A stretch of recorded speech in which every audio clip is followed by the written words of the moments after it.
Kamu tuh pengen jadi apa sih? Seorang apa? Cita-citamu?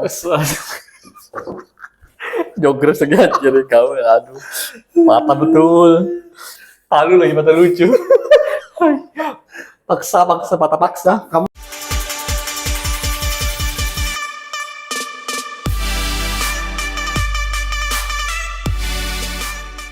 Love Hivaldo. Kembali lagi di Gasur di Jogor Malam ke atas. Pam pam param pam pam pam pam pam pam pam pam param pam pam pam pam pam pam pam. Tananat nat nat nat. Bahasa apa tuh, boy? Bahasa apa tadi ya? Silap Hevaldo Sila tuh. Hivaldo. Hai teman-teman kan itu. Silap Hevaldo. Bahasa EW kan kalau nggak salah. Lain Kurdi. Bahasa Kurdi ya. Iya. Kurdi di mana ya? Nah ngomong-ngomong Kurdi, Kurdi itu Irak, boy. Kurdistan Irak dah. Iya kayak. ngomong-ngomong ini, Win. Kan mungkin sudah banyak pembahasan tentang Israel Palestina kan. Nah, kita kan tahu juga berdasarkan agama yang kita yakini bahwa itu nggak akan selesai kan, nggak akan pernah selesai. Nah, tapi yang paling menarik itu adalah sebenarnya pertanyaannya, sebenarnya kamu kalau misalkan bisa milih, kamu tuh pengen jadi apa sih? Seorang apa? Cita-citamu? Jogger segan jadi kau, aduh, mata betul, halu lagi mata lucu. Paksa mata paksa. Kamu memang dari kecil tuh ada keinginan menjadi, bukan soal gini. Pertanyaan pertama, apakah seorang psikolog ini memang yang kamu temukan, yang kamu pilih, atau iya referensinya itu aja yang ada dari berbagai opsi? Gini, cita-cita yang masa kecil ya, yang hari ini kesampaian. Aku yakin, boy, kalau kita nggak harus sampean, bisa jadi sebenarnya kan pengen jadi itu. Kayaknya cita-cita kita di masa kecil tuh masuk 3 besar tuh dokter, polisi. Apa yang ketiga ya kira-kira ya? Polisi. Guru mungkin ya. Guru. Polisi, tentara, dokter. Kamu coba cita-cita kecil lu apa? Cita-cita kecilku ya, udah deh, jujur aja. Masa? Aku baru nemukan pas di SMP. Kamu udah punya keinginan ke masa kecil aku mau ngapain gitu lah besar? Nggak ada. Masa kecilku tuh aku cuma melawan diriku, boy. Oh, yang harus karena jadi gangsta gitu ya? Nah, dulu gangster. Justru dulu itu kan aku cemen gitu nah. Ya, karena aku di korban bully apa kan. Maksudnya badan kecil, baru banyak kelas yang bungul-bungul naik kelas tuh. Terus pas kemarin terakhir ini kan jauh sih badannya loh. Sini naik apa sini kok peteng buah nih ya gitu. Kalau aku sih, tapi di SMP lebih tepatnya aku pengen jadi dokter kan, karena aku ngeliat kakakku meninggal. Sederhana itu aja. Iya, aku pengen saat nanti ada saudaraku, keluargaku lagi yang sakit, aku orang yang pertama yang menangani dia. Kayaknya kasta tertinggi cita-cita tuh mungkin dokter sih. Sama aku juga dokter. Nah, aku sudah berpikir waktu itu aku pengen jadi apa gitu. Nah, karena referensinya dokter itu sering diucapkan, entah terlalu keren ke apa kan. Dia tuh bisa ngapain aja gitu nah. Apa istilahnya, dia tuh bisa menghidupkan orang mati gitu nah. Ya apa tapi sebelum kita jawab tentang kita sebenarnya pengen jadi apa ya, mungkin yang lebih menarik, kenapa 3 pilihan tertinggi tadi itu ya, kenapa nggak ada yang pengen jadi security, tukang ojek, ya kan? Apakah karena dinilai dari finansialnya? Aku mungkin berpikir logis, iya, itu bukan pilihan utama. Hari ini ya orang ngambil itu bukan pilihan utama, tapi pilihan hidup gitu nah, boy. Kita semua pasti berpikir bosannya apa ya, mau bekerja sesedikit mungkin dengan uangnya sebanyak mungkin kan. Itu yang akan dipandang orang berbeda kan. Seniman? Hari-hari ini aja mungkin kamu tanya anak kecil ada jadi pemain app lah, YouTuber lah, karena sudah terbuka semua gitu. Nah, beda sama kita yang waktu itu pilihannya bukan terbatas sih, tapi diarahkan secara tidak langsung. Iya, karena itu aja pilihan populer gitu. Nah, kamu pernah lah kamu kecil kamu pengen jadi koki, jarang banget. Ada lah kamu jadi salesman. Nah, aku tuh ada tuh, tapi bukan salesman, tapi aku pengen jadi orang yang bicara di depan aja. Reporter. Nggak tahu ya, mungkin pokoknya aku pengen yang bicara di depan aja, jadi perhatiin gitu. Oke, MC misalnya gitu. Ya, mungkin MC atau mungkin apa sih namanya ini, penceramah gitu-gitu. Itu boy, aku waktu SD, SMP tuh aku masih yakin aku bakal jadi dokter. Aku pengen Oke, betul jadi oke. dokter. Tapi waktu SMA kelas 2 anjay IPS. Oh iya, betul betul, di zaman kita itu memang ada stereotip bahwa IPS nggak akan bisa masuk ke dokteran, pokoknya berhubungan dengan IPA. Eksak ya. Eksak. Padahal banyak juga loh orang IPS yang masuk ke dokteran. Ada kan? Nggak ada ya? Ada sih. Tapi, Ada boy, buktinya ada aja tapi itu IPS perawat. ih, Kalau perawat mungkin oke ya, tapi kalau dokter IT perawat kayak apa hubungannya coba? Anak SMK 7 tuh Oh, iya. komputer kan? Jadi Jadi perawat. iya, Itu makanya nyebrang banget sih nyebrang-nyebrangnya tuh. iya, makanya kayaknya yang seingat tuh di angkatan kita tuh udah mulai ada yang IPS tuh jadi Ya aku nggak tahu sih. asal ada uangnya dan kuat ilmu otaknya. Intinya uang kan? Intinya uang. Iya, kalau kedokteran IPS kedokteran Bukan soal nyogoknya, setelah lulusnya itu loh. aku yakinnya sih boy, waktu itu nggak mungkin kayaknya anak IPS jadi dokter. Iya sih, aku juga sepakat Anak bahasa jadi dokter tuh nggak di zaman mungkin. kita. Anak SMK kecuali yang tidak berhubungan dengan Tapi anak IPA jadi ekonom ada kan banyak. banyak. Iya makanya. Makanya apa ya kayak ada Apa memang IPS ke IPA nyebrang susah, tapi kalau IPA itu boleh ke IPA, ya, IPA juga IPS apa? makanya aku bingung boy, apakah anak IPS tuh kelas 2 kah istilahnya? Anak kelas satunya tuh IPA tuh bisa semuanya gitu nah, sedangkan IPS tidak bisa semuanya. Kenapa gitu nah? Iya itu aku juga Ya kan? penasaran. Makanya kalau mau dibilang adil, ya anak IPA nggak usah jadi ekonom. Wih, ini kita ke sistem pendidikan nih mantap. Tapi Kita fokus dulu ke, habis itu ke sistem pendidikan. ya boleh. Nah itu kita bandingkan ya perbedaannya. iya. Kamu kan IPA kan? Iya. Aku IPS kan. Tapi waktu itu memang aku pengen IPS tulen sih, boy. Nah, aku lanjut lagi ya ke cita-cita ya. Pada saat aku mulai IPS, oh ya udah berarti aku dengar dari guruku, cerita guruku dan lain sebagainya, ya memang nggak bisa. Nggak bakal bisa namanya anak IPS tuh jadi dokter apa segala. Nah, di situ aku syukurnya aku sudah mulai belajar realistis bahwasanya nggak bisa. Oke, tapi abis itu aku kayak nggak punya cita-cita aja boy, kayak ateis cita-cita gitu tuh. Ya kan? Hidup tanpa cita-cita. Ngapain aku lanjut ke kuliah? Nah, kejadian lah wanita meninggal itu. Oke. Ya kan? Alivia. Nah, itu kalau kamu tanya kenapa aku pengen jadi psikolog, ya itu aja sebabnya. Oh, Karena yang kata-kata terakhirnya dulu dari pengalamanmu ya. Ya, Kamu ingin berhenti orang tidak bisa menjawab atau mendengarkan keluh kesah orang. itu aja. Kalau alasanku kenapa? Anjay, dulu kan keluh kesah karena emosional saat itu kan. Ya itu pilihan emosional gitu. Makanya aku bilang bukan pilihan rasional ya. Soalnya ini seumur hidup kan. Yo ini kontrak seumur hidup gitu nah. Jadi ada 2 kontrak diriku lah yang aku nggak bakal bisa katakan tidak. Satu psikolog itu, kedua selajum. Gak usah dijelaskan itu apa. itu kontrak darah sudah boy seumur hidup tuh aku nggak boleh bilang enggak, terus iya. Iya. Kalau ditanya sebuah kontrak hidup gitu. Nah itu alasanku. Jadi apa ya, cita-citaku hari ini itu apa? Alhamdulillah sudah terwujud, tapi melalui cara-cara yang seperti itu, emosional. Bukan pilihan rasional tentang gajinya apa, duitnya apa, ininya apa, nggak ada. Jadi ya emosional aja. Gimana coba pada akhirnya jadi perawat tuh? Kalau aku tuh di semester 2, tingkat 2, baru aku ngerasa kayak, iya aku jadi perawat. Kuliah tuh? Karena kan pengen jadi dokter, terus ada tawaran ke Makassar. Saat itu tuh jujur aja nih, bosku sudah siap 100 juta. Oke. Jujur aja uang pintu. Dan ada saat itu. Tapi pertimbangannya mamaku. Karena mamaku tuh aku bilang mungkin 5 tahunan boy baru dia benar-benar bisa kayak agak betul-betul ikhlas Allah gitu nah kalau matiannya kakakku. Karena aku sering ngomong ini kok, salah satu penderitaan paling menyakitkan orang tua itu adalah dia melahirkan anaknya dan dia menguburkan anaknya. Itu sakitnya minta ampun, maksudnya itu mau sangat membekas di memori kalau kesakitan orang tua aku. Nah, jadi mamaku tuh bilang mungkin ada kansnya di sana, tapi harus sama siapa lagi dan lain-lain. Tapi yang paling penting adalah ya udah aku nggak mau terlalu jauh dari anak-anakku sudah. Nah sehingga saat itu buntu boy, nggak ada udah arah. Karena memang jujur aja nggak tahu kayaknya bodoh banget kemarin itu tes kedokteran di Unmul nggak lulus, sampai paling mandiri itu juga nggak lulus. Bahkan aku ngasih opsi kedua apa ya, psikolog.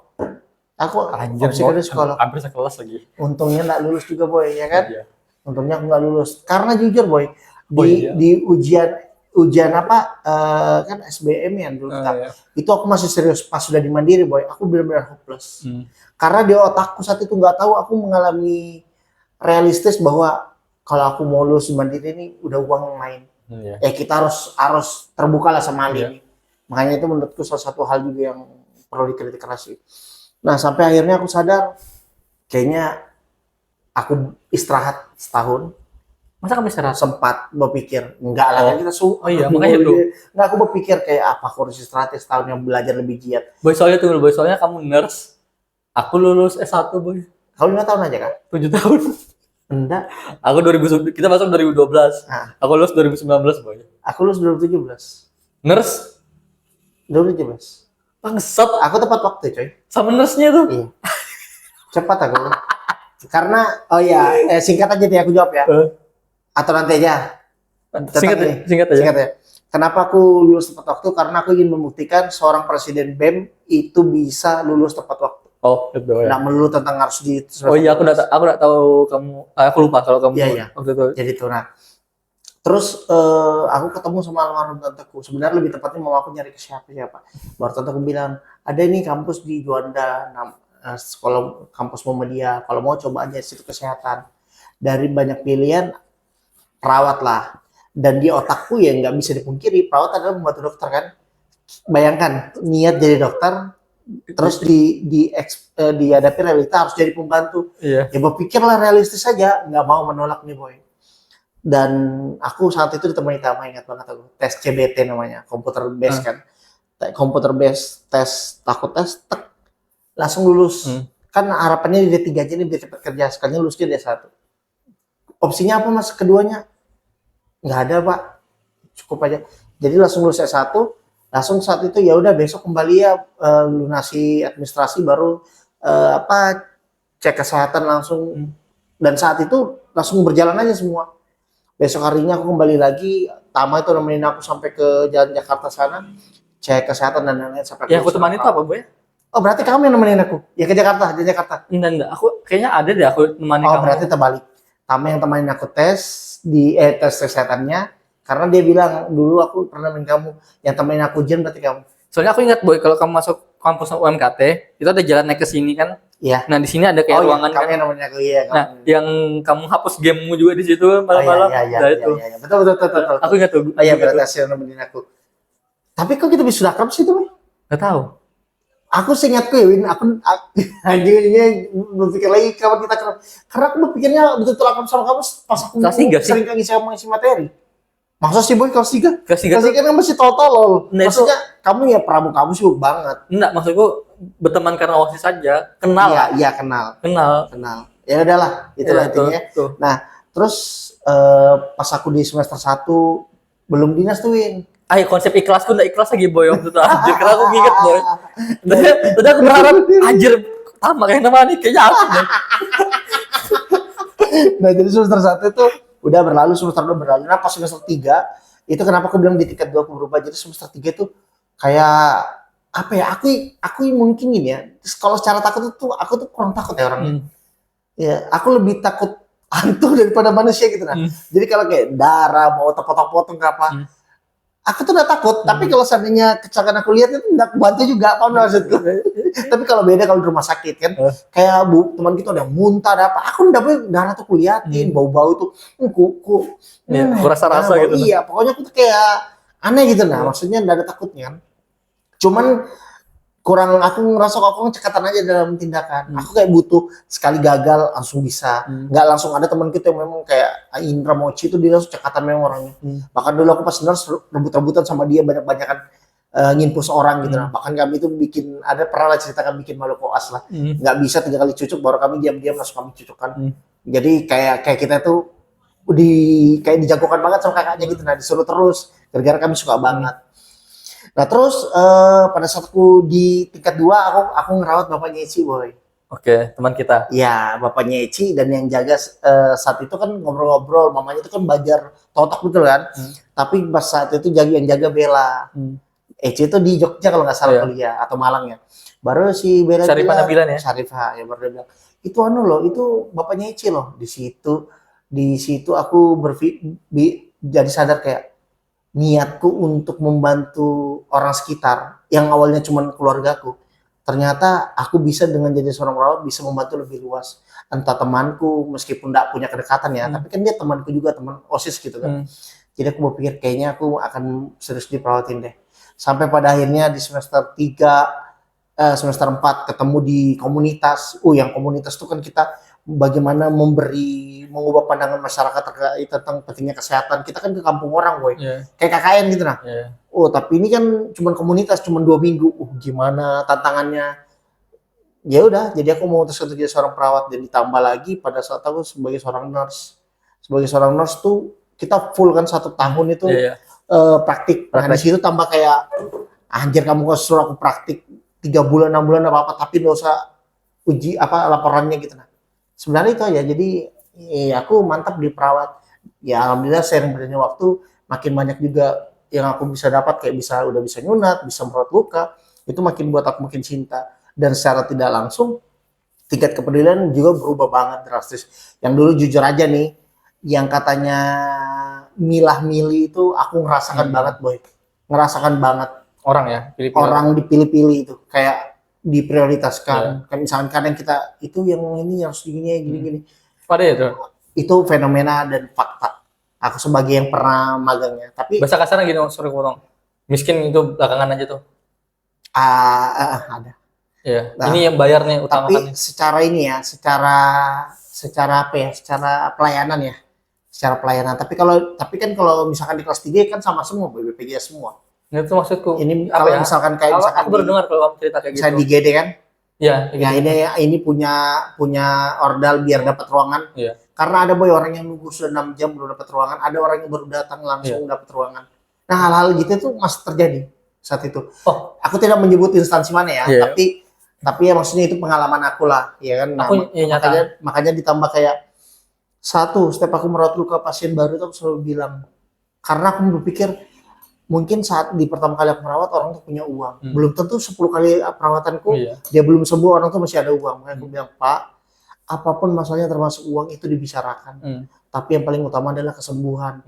Dan jujur boy, kalau aku ada pasien yang lama sembuh, itu aku stres nih minta ampun. Stresnya tuh aku stres berpikir belajar aku boy. Aku cari, aku sering baca jurnal tuh jujur untuk pasienku.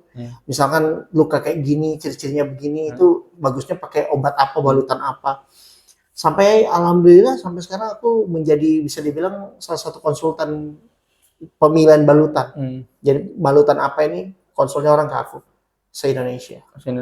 Boy, jadi kamu tuh menentukan pilihan hidupmu bakal waktu kuliah pun itu belum? Belum. Ya, aku jalanin aja. Jalanin aja karena saat itu aku sudah aku ada yang skip. Jadi saat itu aku udah balik ngomong baik-baik ke kedua orang tuaku. Mak, Pak, aku terserah aja pilih apa. Mau apa. Saat itu nggak tahu gimana ceritanya, mamaku teleponan sama tanteku yang tante Yuni almarhum, baru tanteku tuh ngarahkan. Gimana kalau emang jadi perawat aja? Aku ada nih kenalan di kampus Muhammadiyah. Maksudnya kenalan tuh ternyata kenalan untuk informasi karena kalau kamu ingat boy, aku tinggal 1 hari kah sebelum penutupannya kan? Iya. Setelah tinggal penutupan. Pokoknya aku nemani kamu tuh kayaknya nggak lama deh. Iya, karena kita buru-buru memang saat itu. Kayaknya sejaman aja kan? Iya. Apa karena kamu udah punya motor waktu itu ya? Mungkin ya, tes pokoknya saat itu. Ya aku ingat kok, tapi siang-siang tuh. Siang-siang. Itu sih. Karena banyak boy ternyata orang-orang yang tidak bisa menentukan cita-citanya itu ya hanya sekedar kuliah, tapi setelah kuliah nggak tahu mau jadi apa. Iya betul. Iya kan. Kalau aku kan niatanku memang kunci di depan. Kamu dapat di pertengahan kan? Anggaplah di pertengahan pada saat kuliah. Ya proses. Ada juga kan orang yang kuliah udah lewat tapi sudah selesai tapi ya mungkin hanya sekedar mengisi salah satu persyaratan kerja, bahwasanya minimal lulus S1 semua jurusan. Atau enggak cuma ingin memenuhi kewajibannya sebagai anak. Iya, minimal karena orang-orang berpikiran bahwasannya S1 itu standar aman pertama lah ya untuk menunjukkan bahwasannya orang itu berpendidikan gitu kan. Jadi seolah-olah S1 itu jadi tempat bahwasanya anaknya sudah berpendidikan gitu lah, selesai, aman lah minimal. Bahkan sekarang S1 juga banyak kok yang sulit dapat kerjaan. Iya, banyak banget. Aku aja struggle. Nah, karena ini ujung-ujungnya kita akan ngomong tentang pendidikan sih. Dikit lah. Dikit, iya maksudnya. Gimana yang kamu rasakan, kamu dengar, kamu amati terkait tentang pendidikan di Indonesia ini? Apa ya? Dari zaman kita ya, maksudnya sampai minimal saat inilah yang kamu tahu aja. Seenggaknya kalau yang sekarang kurikulum merdeka tuh jauh lebih membebaskan siswa-siswanya untuk menentukan hidupnya gitu. Tapi memang yang ku tahu ya, aku dengar dari teman-temanku, karena di organisasiku mau nggak mau bersentuhan dengan hal begitu. Gurunya yang kesusahan untuk mengaplikasikan. Jadi guru dipaksa, bukan dipaksa, guru dibuat bagaimana mengikuti kurikulumnya, bukan kayak misalkan ada yang suka bongkar mesin, ya udah ada 5 orang aja, nanti 50-nya misalkan suka bongkar komputer, 50 orang, nggak begitu ya sistemnya. Iya, Ternyata guru yang dibuat beradaptasi ya. Ya pada akhirnya kan guru yang harus menjalankan itu. Iya sih, benar. Dan aku bayangkan aja kayak mama aku waktu itu boy, sebelum kurikulum merdeka ya. Mama aku tuh nggak bisa pakai Excel. Jangan kan Excel, buka laptop begini, nyalakan ini apanya nggak ngerti gitu nah. Guru-guru tua gitu nah, yang sudah 50 tahun ke atas yang nggak ngerti apa-apa. Bapak aku aja waktu itu setengah mati diajarin pakai komputer yang dulunya pakai OHP. Kita masih dapat kan Komar tuh SMA tuh yang pakai. Ada mungkin teman-teman kita nggak ada yang tahu dan nggak kali OHP tuh gimana yang cover plastik itu ditempel baru. Itu zaman sebelum ada proyektor lah. Disuruh begitu aja nggak ngerti gitu kan. Dikit-dikit daftar SIREK, sistem registrasi, yang pakai kode aja selalu aku, kalau kakakku yang bilang tak bisa mah aku nih. Ya Pak, istilahnya kita tuh harus membunuh satu generasi gitu nah boy. Kalau kamu pengen pakai sebuah sistem yang baru banget, kamu tuh harus membunuh satu generasi, dalam tanda kutip ya, menghilangkan satu generasi yang memang ya udah dia nih nggak ngerti apa sampai kapanpun, dia nih cuma nunggu pensiun aja. Ya kan, makanya banyak kok kejadian di kantor-kantor apa segala yang PNS-nya ongkang-ongkang kaki, bahasa kasarnya. Karena aku juga melihat kayaknya mereka nggak ngerti. Yang ngerti tuh anak-anak kayak kita nih boy. Iya, makanya aku jujur aja, aku aja kagum banget sama adekku sendiri yang cewek. Itu aku boy diskusi pas dia kelas 1 SMA. Udah tahu dia boy mau ngapain. Nah itu. Anjay, maksudnya aku bersyukur gitu nah, dia benar-benar memanfaatkan sosial media, memanfaatkan kemajuan teknologi, mencari literatur pas dia udah menentukan aku pengen ini, terus dia mencari terusan dari ini aku jadi apa, setelah aku lulus kuliah aku harus kayak apa. Aku tuh ngeliatnya contoh kayak gini boy, apa ya, pendidikan ada ponakanku ya, Richard itu kemarin mereka liburan ke Vietnam 10 hari bertiga ya, Richard, Velia sama mamanya. Iya, yang ngatur tuh Richard boy, pakai bis jam segini. Itinerary-nya ya? Itinerary-nya itu Richard yang nyari, pakai dia belajar bahasa Inggris apa segala, karena kakakku sudah susah kan pakai Google Translate. Kan nggak bisa bahasa Inggris, susah lah, terbatas bahasanya. Richard yang lebih enak gitu nah ngomongnya apa segala. Dia ngomong tektokan sama mamanya tuh. Richard umur berapa ya? 5 SD. Anjing yang inget Richard kan aku nih, maksudnya Richard itu belum SMP. Belum. Kelas berapa sih? 5. Anjing. Dia tuh boy, dia tuh lihat bis, keberangkatan bis di Vietnam tuh jam berapa, pilih bis yang begini-begini, kasih rekomendasi mamanya. Itu Richard, aku tuh kayaknya Richard kurang di akademik tapi luar biasa di non-akademik. Iya memang. Udah anjir, aku malu ya, aku mungkin tidak sepede itu gitu lah. Enggak usah gitu deh. Kamu mungkin kalau keluar daerah aja di luar Samarinda lah ya, kota-kota besar, kita nggak ngomong pengalaman di Pramuka ya. Kalau misalkan kamu seandainya harus traveling, kamu mungkin tidak secermat dia ya. Apa ya, karena mungkin dia masih kecil. Satu, apa ya, pada saat dia melakukan sebuah kesalahan tuh masih ditoleransi karena dia masih kecil. Beda sama kita yang sudah tetap ada di kosnya ya. Boy, aku tuh butuh 2-3 kali mungkin boy, waktu belajar naik ya, sampai bisa booking pesawat sendiri apa segala, boarding pass tuh 3 kalian itu. Kayak itu baru aku bisa ngerti. Beda sama Richard yang sudah ini get 7 di sini, ini ada Richard aku malu ya. Dan bayangkan misalkan dia jadi aneh, terjadi mispersepsi atau miskomunikasi itu, bahaya banget kan? Iya, makanya boy, pengetahuan anak sekecil itu dengan kita, anak sekecil itu berkelahi dengan mahmud.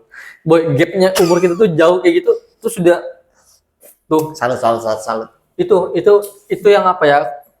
Tapi salah satu gini, menindaklanjuti kurikulum Merdeka, salah satu yang aku sukai adalah praktisi mengajar. Ya, Itu salah satu yang aku juga dapat benefit, dan aku ngelihat memang pas aku review kembali di Google Form, memang kebanyakan si siswa itu merasa tidak jenuh, tidak monoton karena dihadirkan ekspertisnya, tidak hanya mengawang-awang. Misalkan guru yang sebenarnya notabene-nya, jujur nih aku di Samarinda nih, seorang guru yang notabene-nya di seorang bidan, dia harus mengajarkan tentang keperawatan, sama. ya kan? Tapi pada saat praktisi yang mengajar, wah ternyata perawat itu sebesar ini, sepeluang ini, bisa menjadi entrepreneurship, tidak hanya terbatas sebagai perawat yang bekerja di rumah sakit, di klinik dan lain-lain. Nah, hal-hal gitu yang aku support terkait tentang kurikulum Merdeka. Tapi memang, nah ini pertanyaan selanjutnya. Sebenarnya Win, yang perlu di Indonesia ini menurutmu aja, ini menurut pandangan orang kita aja lah, bungul-bungulan aja lah. Apakah tenaga pendidiknya yang harus direformasi atau diberi kehidupan yang lebih layak, misalkan gaji dinaikkan? Yang mana lebih dibutuhkan sebenarnya? Apa ya? Aku tuh orang yang bekerja keras itu harus dihargai. Itu aja prinsipnya boy. Kalau aku bukan apa ya? Ya dua-duanya penting gitu. Dua-duanya tuh kayak harus sama-sama berjalan gitu nah. Kayak kamu lihat guru-guru di kampung-kampung itu yang ceritanya cuma 200.000 per bulan. Iya. Ya kan? Kamu belum lagi lihat boy guru-guru SLB yang mengajari cara ngomong kamu, kamu apa segala itu capek luar biasa loh tuh. Tapi gajinya sama gitu nah boy. Sama guru yang cuma ngasih tugas keluar. Yang kayak gitu-gitu boy. Aku tuh apa ya? Pada akhirnya aku berkesimpulan pahlawan perlu tanda jasa. Iya. Hargai kerja orang sesuai dengan kerjanya. Gitu nah. Ya kamu peningkatan ternyata juga gurunya nggak mau update, ya udah potong aja. Oke. Kalau aku sih begitu sih. Jadi apa ya? Kesimpulanku sih gini boy. Dari cita-cita masa kecil kita, ya kan? Pada akhirnya kita mendapatkan cita-cita kita lihat sistem pendidikan kita untuk mencapai ini semua, karena kita dulu kan belum kelihatan tuh. Baru hari-hari ini kita tahu ternyata sistem pendidikan kita seperti ini. Iya betul. Kita bedah sesuai dengan kemampuan kita, kita lihat realitanya. Kalau kesimpulan itu satu boy, anak-anak zaman sekarang lebih punya masa depan yang lebih jelas dibandingkan dengan kita. Seharusnya. Bodoh aja kalau memang nggak dapat boy. Iya makanya kalau aku bodoh aja kalau memang dapat. Aku tuh berharap Richard tuh tetap aja jadi anak yang begitu gitu nah. Dia nggak perlu pintar semua hal sih. Ya aku tahu sih kayak keponakanku kayaknya dia menunjukkan sesuatu deh, minat tertentu, tapi kalau aku pribadi belum bisa mendeskripsikan itu apa, tapi kecenderungan itu ada. Kayak gitu kan, tinggal diarahkan aja lagi. Kalau aku sih itu dia lebih mudah terarah lah kalau anak zaman sekarang. Kalau aku sih sangat menaruh besar harapan khususnya kepada kemajuan teknologi ini benar-benar bisa turut serta untuk membantu mencerdaskan kehidupan bangsa. Karena kurikulumnya pun baik, sistemnya baik, tapi kalau tadi aku sepakat ketidaksejahteraan juga tidak terjadi, ya istilahnya orang mulai berhitung lah. Habis dia capek di sekolah kan juga harus capek di rumah tangganya kayak gitu. Jadi hal yang wajar kalau kita perlu sejahterakan, tapi tetap dengan sistem yang jelas dan tentunya memang harus lebih soalnya susah nih boy untuk membuat orang untuk mau belajar tuh susah. Iya. Itu sih. Mungkin aku menutup kalimatku dengan satu hal boy. Apa itu? Kayak kata-kata Panji gitu boy. Jangan bunuh mimpimu gitu. Iya. Ada kan kata-kata itu kan? Iya. Nanti dia bangun. Dia bangun dalam mimpi salah. Tuh. Okay. Jadi dia jangan bunuh cita-citamu, jangan bunuh cita-cita sekitarmu lah. Dengarkan aja. Cita-cita itu terlaksana atau enggak itu jadi urusan pribadinya dia lah. Kalau enggak nanti dia bangkit jadi penyesalan. Jidatmu banyak.